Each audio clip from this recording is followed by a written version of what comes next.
Man Up, a program dedicated to inspiring and helping men live lives of heroic virtue.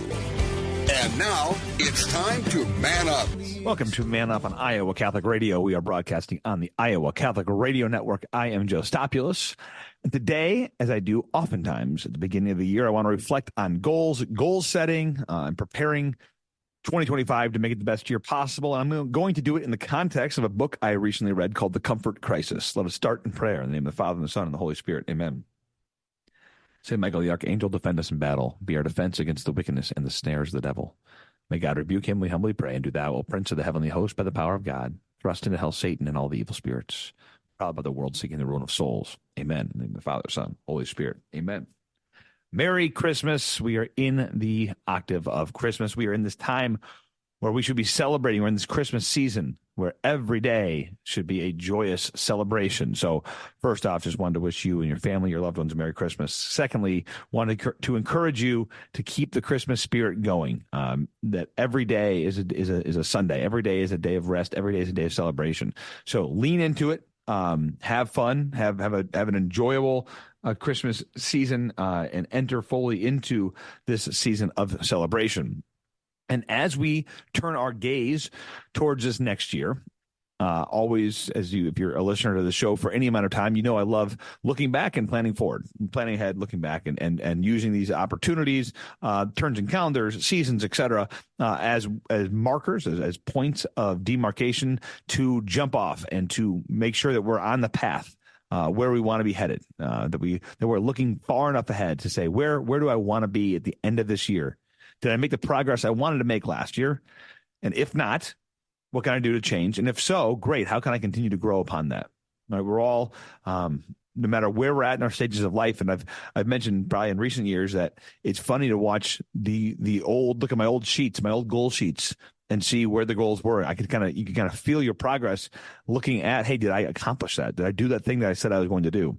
Also, it shows you where your priorities are. I mean, I know my goal sheets from 2010 look a lot different than my ones from 2020, just because I ended up having, 5 kids in that time.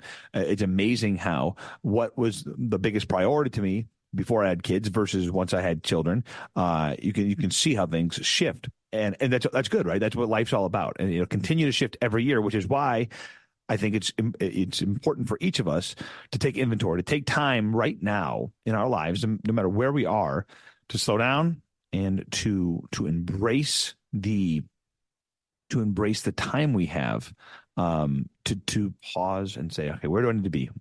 Lord, where do I need to be spiritually? Where do we need to be emotionally, physically, in my work, as a father, as a husband, all these things, and then put a plan in place to help us live those things out, right?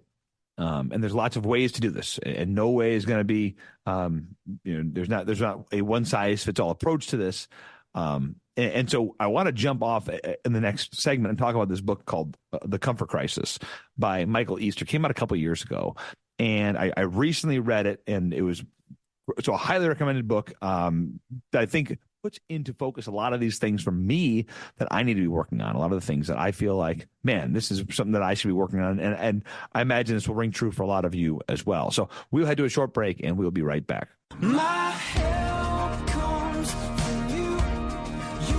Welcome back to Man Up on Iowa Catholic Radio. As I look forward to this year of 2025, I sit down, I look at my goal sheets, I look at where I want to be. As I've mentioned in the past, a lot of mine come down to in my personal, and I've done episodes on this, so I'm not going to go deep into what I do personally. Go back to the archives, and you can listen to what I do personally. But it's a lot about, okay, where do I need to be from a work standpoint, right? So what are the goals I have for my job? And I have kind of macro goals and then micro goals. I have at home, what are the things I want to do as a husband, as a father? What do I want to do in my prayer life? And so, where do I want to be at the end of this year in my prayer life? I'll have fitness goals, certain things I want to do in regards to fitness. I'll have kind of random life goals. So like for me, that oftentimes comes to a number of books I want to read or a specific book I want to read. I joked, I know that I keep my old list. And so from probably 2016, 2017, I had all these books that I really wanted to read at some point, knowing I'm not going to be able to get to all of them. But it is amazing how just over time, none of them were done in 2016 or 17 or 18. But, take one of these big ones like War and Peace, boom, got that one done. Anna Karenina, Les Miserables. Some of these really big ones, I know Hard Times is on there for Dickens, and you start seeing over time, man, if you just kind of keep going and you start knocking these down, so that book list that I really wanted to have all done from 2017 or 2018, it's basically all done at this point, because it's just slowly but surely working through these things. So again, my list is kind of all over the map as far as that goes, but these are things that are important to me. These are the kinds of things that when I look at myself, from my obituary backwards, what are the kind of things I want to accomplish in my life? It's obviously very macro, but then just this year, and then break that down even further. So again, that's kind of how my planning's always gone, looking into this. And again, I think that using a new year is a great way to do that, to set yourself up for the success. And it might make sense for you, depending on where you're at in your career, in your life, to do this with a friend as well. I would sit down oftentimes with John Lee and Eddie and talk through a lot of this stuff. And the people at work, I'll sit down with them and throw ideas off too. So, that might be another suggestion, is to, hey, how can I do this thing in conjunction with other people who can help me to do this, to help me to be held accountable for these things. Another plug I have to make is, Exodus 90 is a great way for you spiritually. If you're looking to jump into something right now, that is a great way to say, all right, I'm going to do a men's group. We're going to do Exodus 90. I'm going to jumpstart my spirituality. That could really help to check that box, to make sure you're doing something that is above and beyond. And so that's a great way to jump into this book called The Comfort Crisis. So this book, again, came out fairly recently. And the author's main point is that we as a society, especially in America today, are losing our ability to handle challenges because of all the modern conveniences we have. Okay. He has this term he calls comfort creep, which I think is a very apt term, which is our tendency to constantly raise our expectations of comfort. And I think we've all seen this in our lives, right? So let's start. That's kind of the crux of the book, is that all these nice conveniences we have are taking away our opportunities and our ability to handle hard things, to handle challenges. And similar to the frog in the water, we don't even know it's happening. And so you think about the iPhone's a great example of this. Many of us, I'm 39 years old, can vividly remember what life was like before cell phones. We're probably the last people in the world that will ever remember this. But I clearly remember that. And now today, I almost can't. Right? I almost can't remember, think about what it would be like. I can remember it, right? I remember being in high school, but yeah, no problem. I could live without a cell phone back then. And now it's like, oh man, if you were to take that away from me, that would be really hard. And it wasn't hard before, right? So you think about any of these types of just conveniences we have, whether it's a piece of technology in our house, whether it's like, someone who gets a KitchenAid mixer. I'm assuming for them, that's a really great way to save time and whatever else. And then to go backwards from that, you almost lose your sense of, how can I even live without this thing? Well, that happens in all aspects of our life. Just go back 200 years when almost none of these modern conveniences we had existed. And so people had a lot more hard times. People had to be resilient because they didn't have near what we have, especially when it comes to just climate controlled, being able to have our houses be warmed and cooled to the correct temperature, having our food be prepared at the exactly how we want it at all times. We have all of these modern comforts, and we have become soft as a people. And so really what he starts to do is talk about how we have an over-reliance on technology, on climate control, on readily available food, and all of these things have a detrimental effect because of the sedentary lifestyles and then the lack of physical exertion which we have now as a society. I joke, but it's true. You could theoretically live in your apartment and never leave it ever again. All right, so you today could have all of your food delivered to you. Your entertainment would take place on a TV. You could have all your soaps, or at that point, are you even showering? I don't know if you're living in an apartment by yourself and never leaving. The point remains that in 100 years ago, you couldn't do that. Physically, you'd run out of food, so you'd have to go outside. Secondly, you can't work from home back then, right? So now today you can make money just working from home. You can't do that. And so people had to physically get out of their house. They had to be in nature. They had to, obviously before the car, they had to walk places to get things. All of these things have been taken away from us. And because it's nice to have things delivered to our door. That's a nice convenience. But at the same time, that's one less trip into nature. That's one less walk we're going to have. And so it's really hard to see that maybe, obviously ordering DoorDash one time isn't going to kill you, but it is the multitude of all of these things compiling up, and all of a sudden you look and we're there. I mean, it's like the movie WALL-E, the movie Idiocracy. These things at the time were obviously almost seemed unfathomable jokes, but we are slowly getting there, by death by a thousand cuts. And so this book talks a lot about how can we manufacture some of these things that we've given up. How can we manufacture these back into our lives? Okay. And what will the result of that be? Well, there's lots of psychological impacts of constantly being comfortable, including decreased resilience and increased anxiety. So you think about how anxious people are. I look at the people who went through the Great Depression, people who had real hard times in their lives. Many of them were super resilient. Why? Well, because they had to face resilience. And oftentimes, there's a line that the hardest thing you'll ever do is the hardest thing. The hardest thing you've done is the hardest thing you'll do, meaning I'm messing the quote up. But unless you've done really hard things, you can't imagine doing something even harder. Okay. And so we have to push ourselves to do really, really hard things. Right. And so if you've gone through the Great Depression, you can sure handle a lot of things. If you've lived with extremely meager circumstances, not knowing if you're going to survive, you've survived that. You're going to survive harder things. If the hardest thing you've ever done in your life is have to give a talk at your, at school or something like that, or write a paper for school, or something that's fairly innocuous, right? Something that's not actually that hard. That's the hardest thing you've done. You can't imagine what it would be like to obviously live in extreme poverty or have to overcome some serious hardship, right? And so our ancestors, from an evolutionary perspective, they had exposure to physical hardships every single day, and that shaped their bodies physically. It shaped their minds. So people were mentally stronger and physically stronger for all of human history until the last 100 years.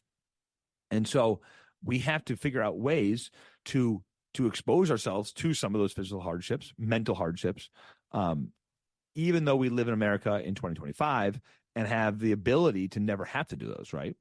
And so this is the first time in human history where we've really had this opportunity to live such comfortable lives. And so it's incumbent then upon us to figure out ways to have controlled discomfort and strengthen our ability to handle these stresses, right? So controlled discomforts can help us to then be able to live our lives better. Okay. So how do we reclaim discomfort? And I think some of this, by the way, is going to be very Catholic. And I think the great spiritual writers would agree with all of these things. So some just basic strategies on how to reclaim discomfort. So one would be, and this is not just discomfort, but this is, I would say, getting more than that, but getting in touch with how we were designed. So he talks a lot about spending time in nature. And I'll get specifically on that. He talks about 20 minutes a time, 3 times a week is really, he said that's kind of seems to be a sweet spot. And that means spending time in nature with no phone, no technologies, getting out and being in nature, listening to the birds, enjoying time in nature. It is crazy to me when I go to Colorado or we go to wherever we're hiking in the mountains, and when people have, and I go nuts, people have Bluetooth speakers in the forest. They're walking through the forest with Bluetooth speakers. I want to scream. I don't, obviously, but I almost do want to talk to them. Do you realize what you're doing? Like you can't get off your phone. You can't be away from the noise of the city enough. You bring it with you into nature, into a place that has been set aside for us to enjoy creation. And so the dependence on people can't live. And this was Cardinal Sarah talked a lot about this in The Power of Silence, that this cacophony of noise that people can't get out of it. And so we have to, if we can't totally break ourselves of that addiction, at least take time away from our phone. So one of the things I'm going to do is I'm going to spend more time in nature this year, period. I'm going to go on more hikes. I'm going to spend more time outside. I already enjoy it, but now I'm going to push myself to make sure I'm getting at least 20 minutes, probably way more than that. Other things with that is this taking away of the technology and taking a detox of technology. Yeah, I've done, I wouldn't say inadvertently, but when I've gone on silent retreats, when I've done hiking in nature, when we've done many of our trips, I have no choice but to be off the grid in that there's no cell reception. But how do you how can we add more of that into our daily lives? So not only when I'm, 3,000 miles away in the middle of the mountains, can I get away from the phone?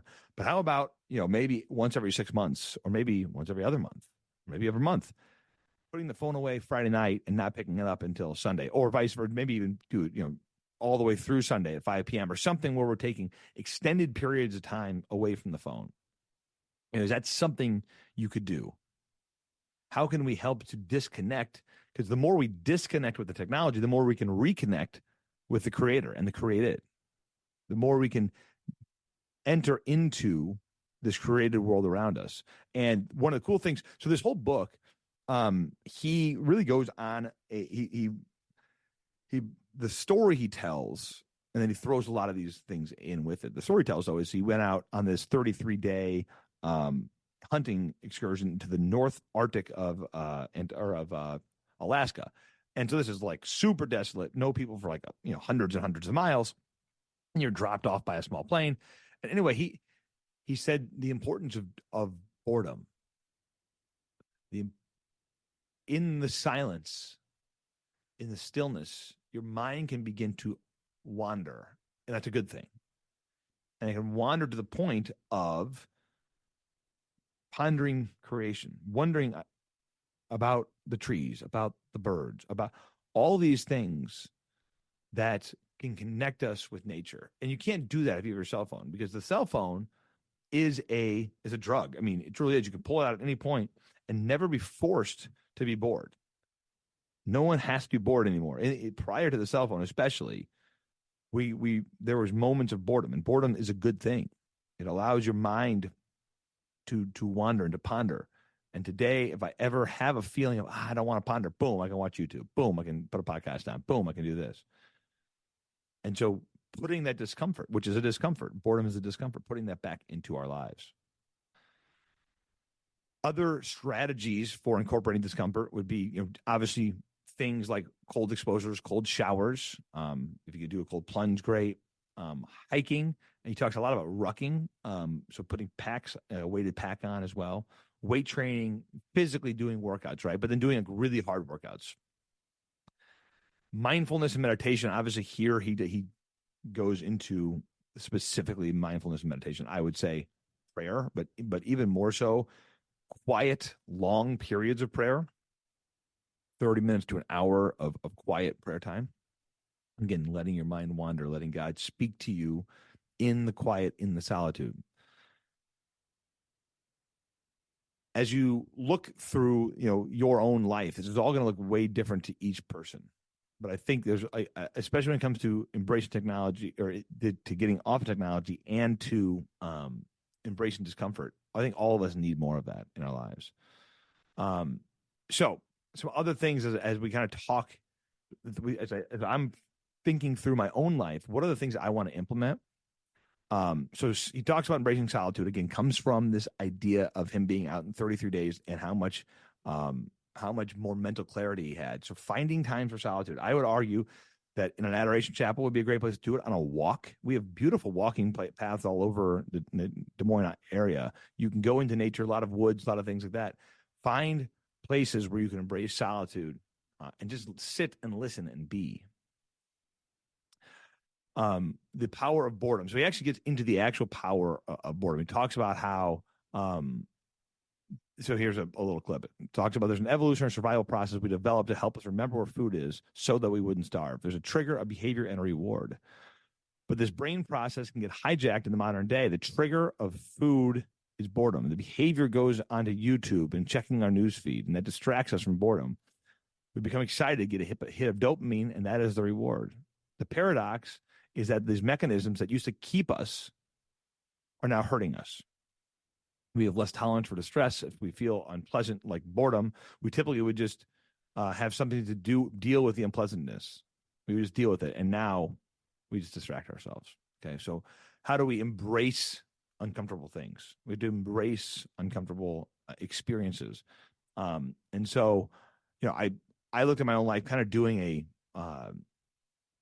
survey of my own life. What are these things that I need to be looking for and doing? And so in my own life, I kind of had this broken down for what am I going to do in 2025 based on reading this book. And so in doing hard things, so there's a term, I can't remember the exact term, but it has a 50% chance of failure. And he says people do this once a year. So find something in your life. And obviously for me, that might be run a marathon, but for a guy who runs a marathon, that's not run a marathon. He's 100% chance of doing it. So point is, find something in your life that has a good chance of failure, 50%, something high, that you're going to go to see, to push yourself, to see if you physically can do it. So I'm going to do one of these this year. It might be run a marathon. I don't know. Or I'm considering doing a weighted vest Murph. I think that would be really hard to do. Might consider memorizing a poem or a speech, or perhaps doing a very difficult piece of music on the piano. So those are the ones that are going through my head. What is something I can do to push myself to a limit? I've never memorized a long poem. I've never run a marathon. I don't even try to run a marathon. I've been like 7 miles the first I've ever run.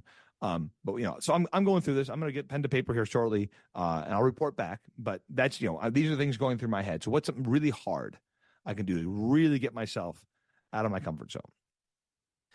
A technology fast. I'm going to aim for 2-3 day fasts from all technology. So find some weekend where I'm putting the phone away Friday night and not picking it up until Sunday evening or something like that. I'm working through what this is going to look like. But I know my wife, Kristen, will be on board with this for sure. Obviously, the calendars have to work up and whatnot. But that is something that I'm actually, dare I say, excited about. But again, that's going to involve planning clearly. But think about in your own life. Is there a technology fast? What would that look like? How could you take time? And I would. That's a big one, right? 3 days is big. But even can we do something like no phones after 5 p.m. or something? How can we even implement within our day to day, within our week to week, bigger fast? I mentioned there was a book. A couple of years ago, I did an episode on. Oh, man, what was the name of it? Can't think of it. It's gonna come to me. Anyway, this guy takes the Sabbath very seriously, where he puts all technology away during the Sabbath. So let's say it was sundown on Friday night up till Saturday night or vice versa. So basically 24-hour period every week where they put phones away. And I think it's a beautiful way to do that. I already mentioned outdoors, 20 minutes outside 3 days a week, just to listen, to be outside and to listen to the sounds of nature. This is something I never thought I'd have. I have multiple friends who are big into birding. So if you guys need birder friends, I'm happy to connect you. But I have like 3 or 4 friends of mine that are into this, which is cool. I didn't know it was a real thing. And now the more I hear about it and learn about it, I'm like, okay, it's really cool to be able to hear a bird sound and know which bird it is, the rarity of that bird, et cetera, et cetera. My point of that is this was not even on my radar like a year and a half ago, 2 years ago. And now I'm like, okay, that is a very cool skill to have. I think being able to be an arborist and understand which trees are which and having a better understanding of nature makes us better connected with the creator. And so by listening to the sounds of nature, and that was something that Daniel Kerr from St. Martin's talked about, which is why they have their sitting spot for an hour a week, is to help you to recognize the patterns of nature and help you get more connected with it. And so they have to sit in the same spot every week, and you'll just feel it for an hour at a time, and you have to understand your connection with nature. Embracing boredom, not reaching for the phone when I get bored. I'm gonna have to figure out a way to put teeth around that. But I'm working through what that's going to look like. But I think there's this idea of embracing solitude and embracing boredom that I need to be able to do. And then silence is worth seeking, even if it's uncomfortable at first. So seeking silence every day, from shutting off our devices, trying to find maybe 2 hours of quiet at home.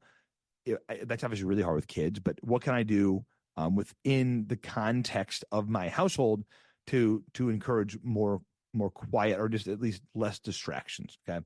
So as I look at 2025 in the context of this book called The Comfort Crisis, really it's a matter of speeding up hard things and then slowing down the technology. That's really in a very big nutshell. But I really encourage you to go out and read this book called The Comfort Crisis. Put it into your own head, because I think I've seen it. It really was a lot of preaching to the choir for me, because I've witnessed this in my own life. And so now it's more about, okay, putting things in place in my own life to help me to live out to be the best man I can be. And I think this book, especially with the way it helps to bring to light how our comfortable lives have made us weaker, and how we can subvert that and actually become stronger. We're going to head to a short break, and we'll be right back. My help comes from you. You're right here. Welcome back to Man Up on Iowa Catholic Radio. Final thoughts on this episode as we plan out our 2025s. One thing, maybe a word of advice as I thought through the comfort crisis is a question I ask a lot of people. So going back to before I read books to afterwards, we'll call it 2016-ish. I don't exactly remember, around there. And today, one of the question I ask a lot of people is, hey, what book recommendations do you have? Well, what would you so it always comes up, hey, anything great you read in the last year? And then I keep a list on my phone. And then I try to remember who I wrote down, who told me about it. Anyway, this book came from that. I had a couple different people recommend this book. And so I just kind of solidifying this habit I've gotten into of reading, whether it's an audiobook or paperback, doesn't really matter, but keeping a list and asking people about it, because I feel like this really has helped make me a better person, a more well-rounded person, as I've gotten into this world of reading and expanding my knowledge. So as you're planning out your 2025, maybe add that to your list of things you want to accomplish. Is, hey, how many books do I want to read?